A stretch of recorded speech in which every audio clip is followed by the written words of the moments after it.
പവിത്രത്തിൻ്റെ ഒരു അപ്കമിങ് എപ്പിസോഡിലേക്ക് എല്ലാവർക്കും സ്വാഗതം. അശോകൻ്റെ ആളുകളുടെ കയ്യിൽ നിന്നും രക്ഷപ്പെടാനായി വിക്രമും വേദയും കാട്ടിലൂടെ ഒരുപാട് ദൂരം ഓടി പെട്ടെന്ന് രണ്ടുപേരും കാൽ വഴുതി ഒരു കുഴിയിലേക്ക് വീഴുന്നു.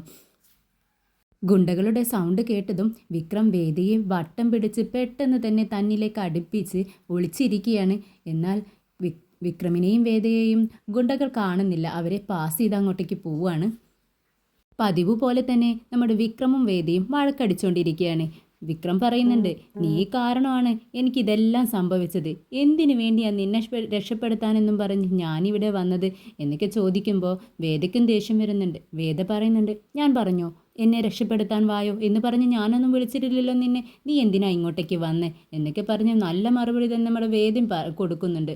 പിന്നീട് വേദ പറയുന്നുണ്ട്, അതെ വിക്രം, എന്തായാലും നമ്മളിവിടെ പെട്ടുപോയി. ഇനി കുറച്ച് സമയം പോവാനായിട്ട് നീ ഒരു പാട്ട് പാട് എന്ന് പറയട്ടോ. അപ്പോൾ വിക്രം പറയുന്നുണ്ട്, പാട്ട് പാടാനോ? ഇന്നേ വരെ ഞാനൊരു പാട്ടും പാടിയിട്ടില്ല. പിന്നെയല്ലേ ഞാൻ ഈ കുഴിയിൽ വീണ് കിടക്കുന്ന സമയത്ത് പാട്ട് പാടുന്നത്. നീയൊന്ന് പൊക്ക വിടുന്നതെന്ന് പറഞ്ഞ് വേദയെ കളിയാക്കുകയാണ്. ഇതേ സമയം വേദ വിക്രമിനോട് പറയുന്നുണ്ട്, ഇതൊക്കെ പറഞ്ഞ് നിനക്ക് രക്ഷപ്പെടാലോ, നിനക്ക് പാട്ട് പാടാൻ അറിയില്ലല്ലോ. സത്യം പറ വിക്രം, പാട്ട് പാടാൻ അറിയാത്തോണ്ടല്ലേ നീ പാടാത്തത് എന്നൊക്കെ ചോദിച്ച് വിക്രമിനെ ഇങ്ങനെ ചൊടിപ്പിക്കുന്നുണ്ട്. ഇത് കേൾക്കുന്ന വിക്രം പറയുന്നുണ്ട്, നീ എന്താ വിചാരിച്ച് എനിക്ക് പാടാൻ അറിയാത്തോണ്ടാണോ? എനിക്ക് പാടാനൊക്കെ അറിയാം, ഞാൻ വേണ്ടാന്ന് വെച്ചിട്ടാ. എന്നായാലും നീ എന്നെ കളിയാക്കുകയല്ലേ, ഞാൻ പാടിയേക്കാം എന്നും പറഞ്ഞ് വിക്രം അടിപൊളി പാട്ട് പാടുന്നുണ്ട് കേട്ടോ. വേദയാണെങ്കിൽ ഇത് കേട്ട് അന്തം വെട്ടിയിരിക്കുകയാണ്. വിക്രമിന് ഇത്രയും നന്നായി പാട്ട് പാടാൻ കഴിയുന്നൊന്നും വേദയ്ക്ക് അറിയുന്നുണ്ടായിരുന്നില്ല. പാട്ട് പാടിക്കഴിഞ്ഞ് വിക്രം പറയുന്നുണ്ട്, ശരി, ഇനി നീ പാട്. നീ പറഞ്ഞപ്പോൾ ഞാൻ പാട്ട് പാടിയില്ലേ, ഇനി ഞാൻ പറയുന്നു നിന്നോട് പാടാൻ. പാട് വേദ എന്ന് പറയാട്ടോ. അപ്പോൾ വേദ പറയുന്നുണ്ട്, നിന്നോട് ഞാൻ പാട്ട് പാടാൻ പറഞ്ഞ സമയത്ത് പെട്ടെന്ന് നീ എന്തിനാ ഒരു ബുദ്ധിൻ്റെ പോലെ പാടാൻ നിന്നത്? നീ പൊട്ടനൊന്നും അല്ലല്ലോ, ഞാൻ വെറുതെ ഒരു തമാശയ്ക്ക് പറഞ്ഞതാ. പിന്നെ ഞാൻ പൊട്ടിയൊന്നുമല്ല നീ പറയുമ്പോഴേക്കും അങ്ങ് പാടാൻ. പോ വിക്രം എന്നും പറഞ്ഞ് വിക്രമിനെ കളിയാക്കുകയാണ്. അപ്പോൾ വിക്രമാണെങ്കിൽ ദേഷ്യം വന്ന് അവിടെ കിടന്ന പുല്ലൊക്കെ എടുത്ത് വേദയുടെ ദേഹത്തേക്ക് ഇടുന്നുണ്ട്. പിന്നീട് വിക്രം കുഴിയിൽ നിന്നും മേപ്പോട്ട് കയറാനുള്ള വഴിയൊക്കെ അന്വേഷിക്കുകയാണ്. പക്ഷേ എങ്ങനെ ശ്രമിച്ചിട്ടും എത്ര ശ്രമിച്ചിട്ടും അവർക്ക് അങ്ങ് കയറാൻ പറ്റുന്നില്ല കുഴിയിൽ നിന്നും. പിന്നീട് വിക്രം പറയുന്നുണ്ട് വേദയോട്, വേദ ഞാനിവിടെ കുഴിഞ്ഞു നിൽക്കാം, നീ എൻ്റെ പുറത്ത് ചവിട്ടി ആ വള്ളിയുണ്ടല്ലോ, ആ മരത്തിന് മുകളിൽ തൂങ്ങുന്ന വള്ളി, അതിൽ പിടിച്ച് മേപ്പോട്ട് കയറണം. എന്നിട്ട് അവിടെ നിന്നും എന്തെങ്കിലും ഒരു സാധനം എടുത്ത് എനിക്ക് കുഴിയിൽ ഇങ്ങോട്ട് ഇട്ട് തരണം, ഞാൻ അതിൽ പിടിച്ച് കയറിക്കോളാം എന്ന് പറയുകയാണ്. നമ്മുടെ വേദയാണെങ്കിൽ, ഇത്രയും സിമ്പിളായ കാര്യമാണോ താൻ പറയുന്നത്, അതൊക്കെ ഞാൻ ഏറ്റു എന്ന് പറയാണ്. അപ്പോൾ വിക്രം പറയുന്നുണ്ട്, അതെ സിമ്പിളാണെന്ന് പറഞ്ഞ് നീ അതിനെ കുറച്ച് കാണുമൊന്നും വേണ്ട, ഇത് ഭയങ്കര വലിയ ടാസ്ക് തന്നെയാണ്, അത്ര സിമ്പിളൊന്നുമല്ല, നീ ഞാൻ പറഞ്ഞതുപോലെ ചെയ്യ് എന്നും പറഞ്ഞുകൊണ്ട് വേദയെ തൻ്റെ പുറത്ത് കയറ്റിക്കൊണ്ട് അങ്ങ് പൊങ്ങുകയാണ് വിക്രം. അങ്ങനെ അള്ളി പിടിച്ച് നമ്മുടെ വേദ മുകളിലേക്ക് കയറുന്നുണ്ട്. വിക്രം താഴെ നിന്നും വിളിച്ച് പറയുന്നുണ്ട്, വേദ ഇങ്ങനെ തുറിച്ച് നോക്കി നിൽക്കാതെ നീ അവിടെ എവിടെയെങ്കിലും എന്തെങ്കിലും വള്ളിയോ എന്തെങ്കിലും ഉണ്ടോ എന്ന് നോക്ക്, എന്നിട്ട് അത് എനിക്കും താഴേക്ക് ഇട്ടതാ, ഞാൻ അതിൽ പിടിച്ച് കയറാം എന്നിങ്ങനെ വിളിച്ച് പറയുന്നുണ്ട്. വേദയാണെങ്കിൽ 4 പുറം നടന്നുകൊണ്ട് പറയുന്നുണ്ട്, വിക്രം ഇവിടെ ഒന്നും കാണുന്നില്ല, എനിക്കൊന്നും കാണാൻ പറ്റുന്നില്ല എന്നിങ്ങനെ പറയാട്ടോ. എന്നിട്ട് അവിടെ നിന്ന് ഉണ്ടായിരുന്ന ഒരു കമ്പെടുത്ത് വിക്രമിന് താഴേക്ക് കൊടുക്കുന്നുണ്ട്. പക്ഷേ അതിൽ പിടിച്ച് കയറുന്ന സമയത്ത് അത് പൊട്ടി താഴേക്ക് തന്നെ വീഴുകയാണ് വിക്രം. പിന്നീട് വേദ കുറച്ചൊന്ന് ആലോചിച്ചതിന് ശേഷം വിക്രമിനോട് പറയുന്നുണ്ട്, വിക്രം ഞാനൊരു കാര്യം പറയട്ടെ, നീ അത് കേൾക്കുമോ എന്ന് ചോദിക്കുക കേട്ടോ. നീ പറയ്, എന്താണെന്ന് നോക്കട്ടെ എന്ന് പറയുന്നുണ്ട് വിക്രം. അല്ല, ഞാൻ എൻ്റെ സാരി കുറച്ചഴിച്ച് നിനക്ക് ഇട്ട് തരാം, അതിൽ പിടിച്ച് നീ കയറുമോ എന്ന് ചോദിക്കുക. മടിച്ചാണ് നമ്മുടെ വേദ ചോദിക്കുന്നത്. വിക്രമാണെങ്കിൽ വേദ പറയുന്നത് കേട്ട് അന്തം വിട്ട് നോക്കി നിൽക്കുക കേട്ടോ, ഇവൾ എന്തായി പറയുന്നതെന്നുള്ള ഇതിൽ. പിന്നെ വിക്രമിന് മനസ്സിലായി ഇതേ ഉള്ളൊരു മാർഗം, നെൽപോട്ട് കയറി പോകണമെന്നുണ്ടെങ്കിൽ ഇതേ ഉള്ളൊരു മാർഗം എന്ന് മനസ്സിലായത് കൊണ്ട് തന്നെ വേഗം വിക്രം തൻ്റെ ഷർട്ട് ഊരി വേദയ്ക്ക് എറിഞ്ഞു കൊടുക്കുകയാണ്. എന്നിട്ട് പറയുന്നുണ്ട്, നീ ഈ ഷർട്ട് ധരിച്ചോ, എന്നിട്ട് സാരി ഇങ്ങ് താഴേക്കിട് എന്ന് പറയാം കേട്ടോ. അങ്ങനെ സാരി ഒരു ഭാഗം മാത്രം അഴിച്ചുകൊണ്ട് വേദ വിക്രമിന് താഴേക്ക് ഇട്ട് കൊടുക്കുകയാണ്. എന്നിട്ട് ഷർട്ടൊക്കെ ധരിക്കുന്നുണ്ട്. എന്നിട്ട് പറയുന്നുണ്ട്, ശരി, നീ ഇതിൽ പിടിച്ച് കയറ്, ഞാൻ പിടിച്ച് നിൽക്കാം, ശക്തിയിൽ പിടിച്ച് മേൽപോട്ട് വലിക്കാം എന്നൊക്കെ പറയുന്നുണ്ട്. അങ്ങനെ രണ്ടുപേരുടെയും ശ്രമത്തിൻ്റെ ഫലമായി തന്നെ വിക്രം മേൽപോട്ട് കയറുകയാണ്.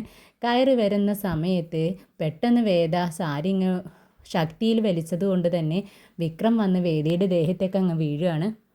അങ്ങനെ വിക്രമും വേദയും കുറച്ച് നിമിഷങ്ങൾ തന്നെ റൊമാൻറ്റിക്കായി അങ്ങനെ നോക്കിക്കിടക്കുകയാണ് പരസ്പരം അമ്മ വെട്ടാതെ തന്നെ നോക്കിക്കിടക്കുന്നു. പെട്ടെന്ന് വിക്രം ബോധം വരുന്ന സമയത്ത് എഴുന്നേറ്റങ്ങ് മാറുകയാണ്.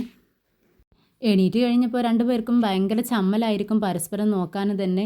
എന്നിട്ട് വേദ പറയുന്നുണ്ട്, ശരി വിക്രം, ഞാൻ ചെന്ന് ഷർട്ട് ഊരി തരാം നിനക്ക്, എന്ന് സാരിയൊക്കെ നേരാക്കട്ടെ, എന്നിട്ട് വരാട്ടോ, നീ അങ്ങോട്ട് തിരിഞ്ഞിരിക്കുക എന്നും പറഞ്ഞുകൊണ്ട് വിക്രം അപ്പുറത്തേക്ക് തിരിഞ്ഞിരിക്കുകയാണ്. അങ്ങനെ വേദ സാരിയെല്ലാം ഉടുത്ത് ഷർട്ട് വിക്രമിന് കൊടുക്കുന്നുണ്ട്. അതേസമയം വിക്രമിൻ്റെ വീട്ടിലാണെങ്കിൽ കറണ്ടോ വെളിച്ചമോ ഇല്ലാത്തത് കൊണ്ട് കറണ്ടും വെളിച്ചവും വെള്ളവും ഇല്ല, ഇതൊന്നും ഇല്ലാത്തത് കൊണ്ട് തന്നെ അവർ ഭയങ്കര ബുദ്ധിമുട്ടിലാണ് 2 ദിവസമായിട്ട്. നമ്മുടെ നന്ദിനിക്കും ശ്രീജയ്ക്കൊന്നും വെള്ളം കൊണ്ടുവന്ന് തികയാത്തതും വെയ്യാത്തതും കൊണ്ട് തന്നെ വിശ്വവും വിനയനാണ് വെള്ളം കൊണ്ടുവരുന്നത്. കുറച്ച് നേരം കൊണ്ടുവന്നപ്പോൾ തന്നെ നമ്മുടെ വിനയം പറയുന്നുണ്ട്, അതെ അമ്മേ മതിയായില്ലേ, എനിക്ക് വയ്യാട്ടോ എന്ന് പറയാട്ടോ. അപ്പോൾ കമലാമ്മ പറയുന്നുണ്ട്, ഓ 2 കുടം വെള്ളം കൊണ്ടുവന്നപ്പോൾ തന്നെ നിനക്ക് വയ്യേ, അപ്പോൾ ഈ നന്ദിനിയും ശ്രീജയും ഒക്കെ എത്രത്തോളം സഹിക്കുന്നുണ്ടെന്ന് നിനക്കിപ്പോൾ മനസ്സിലായില്ലടാ എന്ന് പറയാട്ടോ. എനിക്ക് വയ്യ ഇനി എന്നും പറഞ്ഞുകൊണ്ട് അവനവിടെ ഇരിക്കുന്നുണ്ട്. കമലാമ്മ ശ്രീജയോട് പറയുന്നുണ്ട്, ആ ചെല്ല് ശ്രീജയെ, അവർക്ക് വയ്യാന്ന് പറയുന്നു, നീ കുറച്ച് സംഭാരമൊക്കെ കൊടുക്ക്, അവരുടെ ക്ഷീണമൊക്കെ ഒന്ന് മാറട്ടെ എന്നും പറയുകയാണ്. അങ്ങനെ ശ്രീജ സംഭാരമൊക്കെ കൊടുക്കുന്നുണ്ട്. അപ്പോഴേക്കും നമ്മുടെ മാഷ് അങ്ങോട്ടേക്ക് വരുന്നുണ്ട്. ചോദിക്കുന്നുണ്ട്, അച്ഛാ KCBയിൽ പോയോ, എന്താ അവർ പറഞ്ഞെന്ന് ചോദിക്കുകയാണ്. അപ്പോൾ മാഷ് പറയുന്നുണ്ട്, ഞാനേ അവിടെ ചെന്നപ്പോൾ ബില്ല് അടച്ചതും കൊണ്ടാണ് പോയത്, അടച്ച ബില്ലും കൊണ്ട് പോയപ്പോൾ അവരെന്താ പറയുന്നതെന്നറിയോ, നമ്മൾ ബില്ല് അടച്ചിട്ടില്ല എന്ന്. തെളിവ് കൊടുത്തിട്ടും അവർ സമ്മതിച്ച് തരുന്നില്ല. അവർ പറയുന്നത് വീണ്ടും കെട്ടണമെന്നാണ്. എന്നിട്ട് ഞാൻ ക്യാഷ് കെട്ടി വീണ്ടും കെട്ടി, പക്ഷേ അവർ കറണ്ട് തരാനുള്ള ഒരു ഉദ്ദേശവുമില്ല. ഇതിൻ്റെയൊക്കെ പിറകിൽ അശോകനാണോ എന്നെനിക്കൊരു സംശയമുണ്ടെന്ന് പറയാട്ടോ. അപ്പോഴേക്കും നമ്മുടെ നന്ദിനി അതിങ്ങോട്ട് എടുത്ത് ചാടി വരികയാണ്. എന്നിട്ട് പറയുന്നുണ്ട്, ആ അതെ അച്ഛാ, ഞാനും പറയാനിരുന്നതാ, അശോകനുണ്ടല്ലോ വേദയോട് അത്രയ്ക്കും ദേഷ്യമുണ്ട്, ആ ദേഷ്യമാണ് ഇപ്പോൾ ഇവിടെ കാണിക്കുന്നത് എന്ന് പറയാട്ടോ. അപ്പോൾ നമ്മുടെ മാഷ് പറയുന്നുണ്ട്, എന്തിനാ വേദയോട് അയാൾക്ക് ദേഷ്യം വരുന്നത്, നീ ഇങ്ങനെ കഥ മാറ്റി പറയണ്ട നന്ദിനി, അദ്ദേഹത്തിന് ദേഷ്യമേ നമ്മുടെ വിക്രമിനോടായിരിക്കും. വിക്രമല്ലേ അയാളുടെ മകനെ തല്ലിച്ചതച്ചിട്ടിരിക്കുന്നത്, അല്ലേ കമലം, നിൻ്റെ മകനാണ് ഇതിനെല്ലാം കാരണം എന്ന് മനസ്സിലായോ നിനക്കെന്ന് കമലത്തെയും വിളിച്ച് ചോദിക്കുന്നുണ്ട്. കമലം പറയുന്നുണ്ട്, ഏയ് ഒരിക്കലും അങ്ങനെ ആവത്തില്ല, നമ്മുടെ മകൻ നമുക്ക് ദ്രോഹം വരുന്ന ഒരു കാര്യവും ചെയ്യത്തില്ല എന്നൊക്കെ പറയട്ടോ കമലാമ്മ.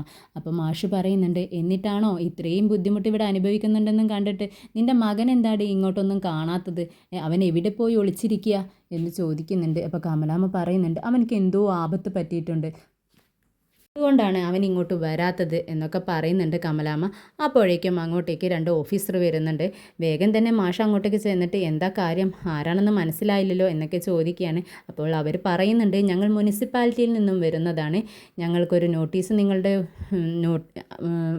ഇവിടെ പതിക്കാനുണ്ട്, അതിനെപ്പറ്റി സംസാരിക്കാൻ വേണ്ടിയിട്ടാണ് ഞങ്ങൾ വന്നതെന്ന് പറയുകയാണ്. എന്താ കാര്യമെന്ന് ചോദിക്കുകയാണ് മാഷ്.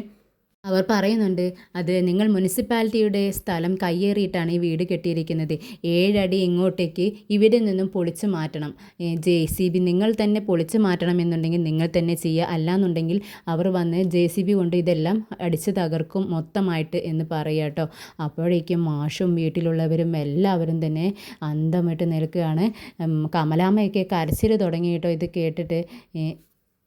അപ്പോഴേക്കും മാഷും പറയുന്നുണ്ട്, നിങ്ങൾ എന്താണ് ഈ പറയുന്നത്, ഞങ്ങൾ എത്ര വർഷമായി 10-20 വർഷമായി ഞാനിവിടെ വീട് വെച്ചിട്ട് ഇന്നേ വരെ ഒരു പ്രശ്നവും ആരും പറഞ്ഞിട്ടില്ല.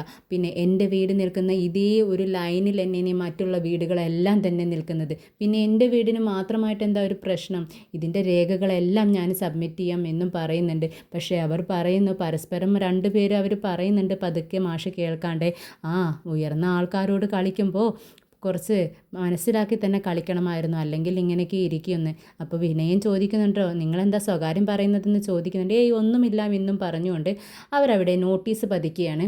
7 ദിവസം കൊണ്ട് നിങ്ങൾ ഇതെല്ലാം ചെയ്തിട്ടില്ല എന്നുണ്ടെങ്കിൽ അവർ അവരുടെ നടപടികൾ എടുക്കുമെന്നും പറഞ്ഞുകൊണ്ടാണ് അവർ അവിടെ നിന്നും മടങ്ങുന്നത്. അവർ പോയതിനു ശേഷം മാഷ് വിലപിക്കുന്നുണ്ട് കേട്ടോ, എല്ലാം വിക്രം കാരണമാണ്, മക്കളെ കൊണ്ട് എനിക്ക് ഒരു ഉപകാരവുമില്ല, ദ്രോഹം മാത്രമേ ഉള്ളൂ, ഇനി ഞാൻ എന്ത് ചെയ്യും, ഇപ്പോൾ ഞാനൊരു കള്ളനായില്ലേ, ഗവൺമെൻറ്റിൻ്റെ മുതൽ കട്ടെടുത്തു എന്ന് പറഞ്ഞുകൊണ്ട് നാട്ടുകാരെല്ലാം പരിഹസിച്ച് ചിരിക്കില്ലേ, ഇതിനെല്ലാം കാരണം അവനാണെന്നും പറഞ്ഞുകൊണ്ട് മാഷിങ്ങനെ പുലമ്പിക്കൊണ്ടിരിക്കുകയാണ്.